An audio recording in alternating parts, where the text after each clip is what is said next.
So the Geek Speak show out of WonderCon Los Angeles here with artist Terry Huddleston. Terry, how you doing? That's me. Doing good, man. Doing good. Okay, so how's the WonderCon going for you? Oh, excellent, excellent. I got a big fan base out here in L.A., and I love it because I'm from Indiana, so it gives me an excuse to get out of the bad weather we got.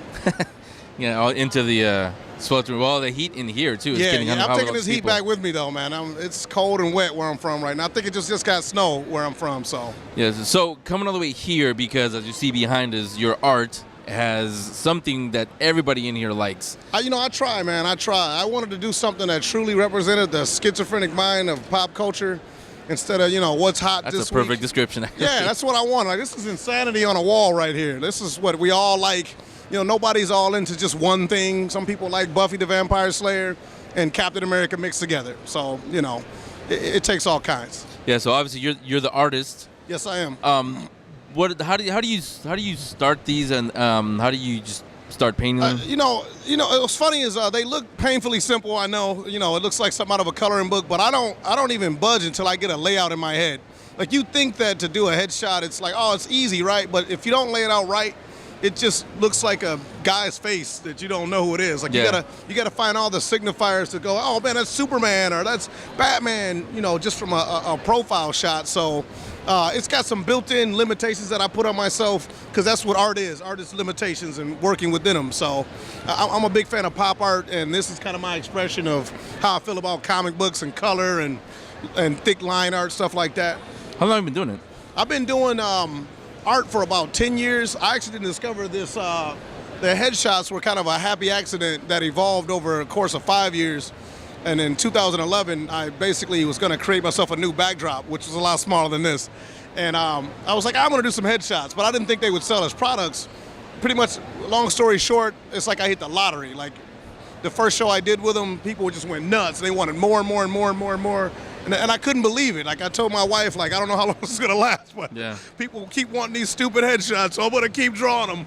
And you got this.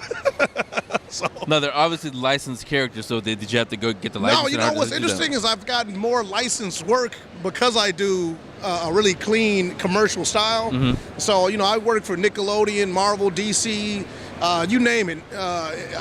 They came to you? I've done some products from, they come to me. They need people to do stuff, and not everybody is a style guy type of artist. See, if you notice, a lot of my artwork's on model too. That's a byproduct of doing commercial art for so long. So, obviously this is I consider it a privilege, not a right, to be doing unlicensed characters, but at the same time, they look at us as indie bands doing cover songs. Yeah. As long as you don't step out of line and do something that's not becoming of the character, they, for the most part, tend to leave you alone. Which you won't, because like you said, you respect this, you like this out here. Yeah, dude, I'm like a Republican when it comes to like I like stuff old school. I'm like super ultra conservative when it comes to my renditions of stuff. To a fault. Like, I probably should loosen up. I make more money, but I like the way the old stuff looks. So yeah, I'm not gonna deviate that much at all. I have my little touches here and there, but. So I think without meaning to, you kind of answered how you feel about reboots. Yeah, well, I mean, reboots. Everything gets rebooted. Like, everything that we like is a reboot of something that came before. Like, Green Lantern, today's Green Lantern is not the Alan Scott Green Lantern of old. Yeah. But it's a matter of, like, you got to take, in my opinion, the traditions of the past into the future. An example of a not a good reboot is the Superman that they're using now in the movies. It's not. It's like he doesn't even closely resemble Superman at all. Yeah. Like, he's just a guy with Superman's powers, but none of his personality. Yeah. Whereas if you take Captain America in the movies and the comics, it's pretty synonymous. Like, the guy is pretty much stands for what's true and what's right, and it works. And so I don't understand, in this particular case, why DC is just scraped Superman down to nothing as far as personality goes in the reboot, in the hopes that it's gonna make us happy or something.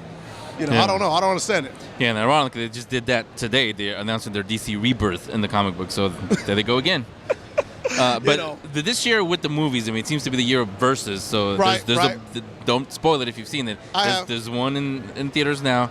Where are you? Team Batman? Team Superman? I have seen it, and I'm kind of agnostic. All right, as far as who I'm for or who I'm against. Now, when it comes to Civil War, I'm really conflicted But the Batman versus Superman, I felt like they didn't build up enough conflict for me to want to choose a side. Yeah. Because they're not fighting over ideologies. They're fighting because the plot wants them to fight.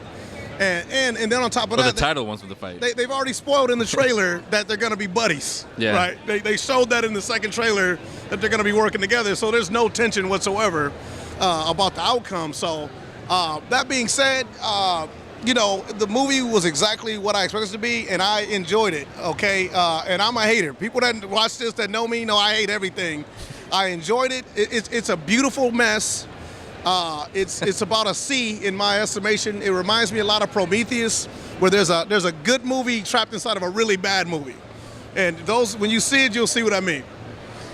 That I've never heard Prometheus described that way, but Prometheus is a good movie trapped inside of a really bad movie. It's a good movie trapped inside of a Scooby-Doo mystery plot.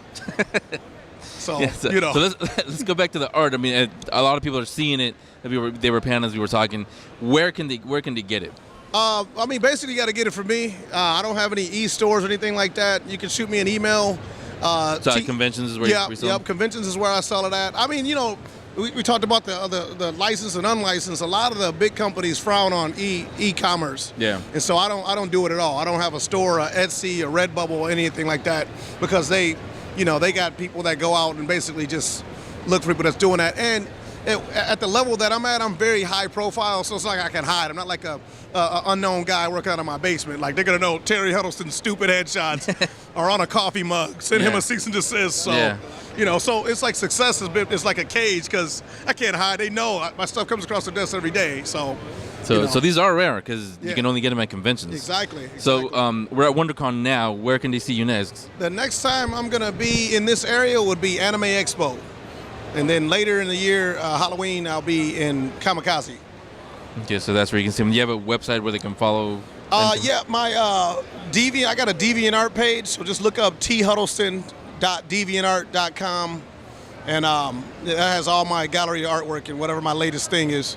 Also, quick little plug, I got a book coming out later this month through Diamond Direct called Terminarchs, indie book I worked on as a freelance project. Really cool stuff, kind of futuristic, dystopian future book. Not to be redundant, but check it out. It's by me and Jordan Hart. Jordan Hart's the writer, I'm the artist. It seems to be a theme a lot, dystopian futures, but no zombies, right? No zombies. No. I'm not going to give away. So that makes it original. No zombies. Oh, this book is completely original. I love the story, and as a freelance guy, I'm not obligated to like what I'm working on. I just get paid and I draw the pretty pictures. But this one, really good story. Really good story. Yeah, it's a good story from you. Thanks a lot, Terry. All right, thank you.